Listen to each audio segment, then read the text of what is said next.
It was 1979 in North Carolina. Ordained Presbyterian minister Mike Woodard wondered, was the church truly serving the poor?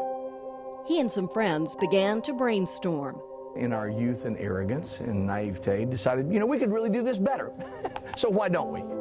They formed the Jubilee House Community, sharing a home, pooling resources, working together to aid the homeless and victims of domestic violence.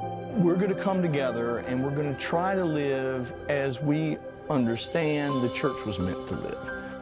By the early 90s, after years of peace and justice work, they made a momentous move, accepting an invitation to resettle in the Central American country of Nicaragua to live and work among the poor. We spent about a year dialoguing with this community here, trying to understand better what their needs were. They focused on sustainable agriculture, technology, economic development, health, and education. But disaster was just around the corner. October of '98, Hurricane Mitch hit Nicaragua, and that radically altered the focus of our work. Desperate hurricane victims poured into a refugee camp near the Jubilee House property. They were moved into a 125-acre muddy cow pasture, given 36 yards of black plastic and 2 2x4s and told, welcome to your new home. Mike and the group responded, building houses and a clinic, moving in relief supplies and life-saving water and sanitation in a suffering community of 150,000 people. Becca was one of the early volunteers. I came down originally in 2001 for a volunteer stint of 8 months, and that kept being prolonged. So almost 8 years later, here I am. She's among 12 full-time community members now, building on that early disaster relief with productive work and opportunity in a country where most people live on less than $2 a day. Jubilee House started with just 17 small farmers in one cooperative. Now there are 2,000 farmers and many co-ops producing organically certified crops including coffee, beans, and sesame.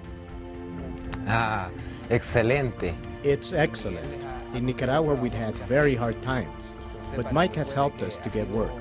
It's wonderful. In addition to those first clinics, Jubilee House built a new hospital and pharmacy.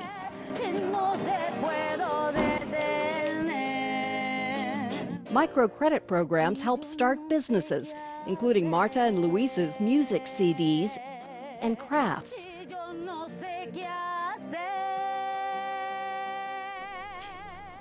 And with a quarter of households here headed by women, Jubilee House works to expand opportunity. Petronila Sanchez is a wife and mother, and now she's among 6 men and 29 women of all ages building a yarn factory with their own hands, a project supported by Jubilee House. When it's done, the business will be theirs. Entonces ahí tenemos. We will have jobs in the future. We will own this, so it is very important.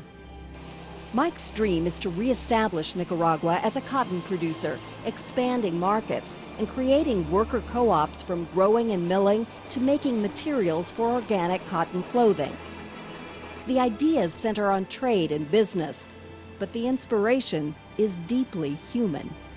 In all honesty, if I had to live like most of the folks in this community have to live, I might just stick my head under the pillow and not get up. And yet they get up every day and they go at it again. Everyone says Mike's a tireless worker, on 2 phones at once, or cell phone in one hand, pet monkey in the other, wherever he needs to be for as long as necessary. The Jubilee House community is run by all its members, including his wife Kathleen and their children.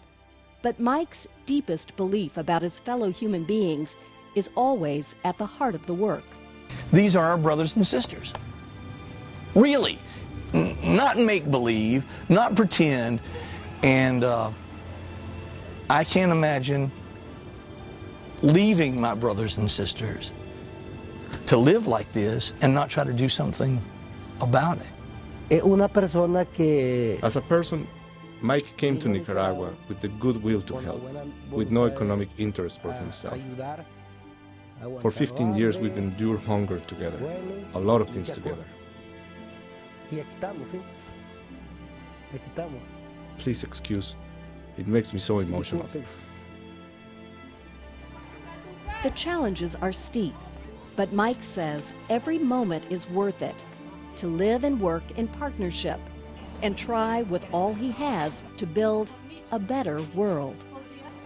Forgive the simplicity of this, but it's a world where we really do treat each other like we're brothers and sisters, where we share the resources of the world in an equitable and fair and just manner, where we really do care about what happens to the other.